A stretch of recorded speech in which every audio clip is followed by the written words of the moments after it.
Sarapan nasi kerabu, nasi dagang dekat Seremban tau. Okey geng, aku sampai dekat Jalan Sungai Landak Seremban ni pukul 7.30 pagi. Ngam daripada Tampin. Tengok dah beratur dah tu ha. Awet nasi kerabu.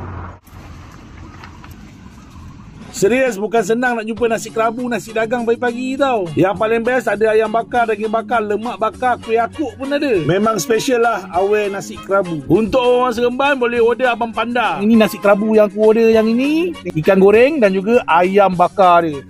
Penuh, banyak macam ni. Mesti mau ada buru.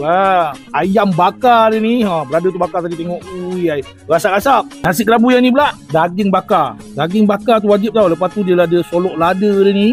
Lemak bakar. Aku campur yang ini daging bakar dengan lemak bakar dia. Urap-urap dia ni semua kita gaul. Kita sekali kan baru terasa nikmat nasi kerabu tu. Lemak bakar dia, rempah dia tu. Antara favourite aku juga kalau aku pergi Kelantan ke Terengganu ke, ni dia nasi dagang. Pagi-pagi dah jual. Susah kau nak jumpa nasi dagang dekat area Seremban ni. Dekat area Melaka ni memang susah nak jumpa. Ni baru betul nampak ikan air. Ini baru betul bang. Nasi dagang dia kau kena cuba ni. Kat sana pun ada kuih akuk tau. Ni dia. Bismillah. Untuk kuih akuk ni katanya boleh buat tempahan kat banner tu. Sana center point Seremban tu. Kau lalu sini belok kiri terus dia masuk ni Jalan Sungai Landak. Orang Seremban yang mana-mana yang dekat tu boleh cuba awet nasi kerabu.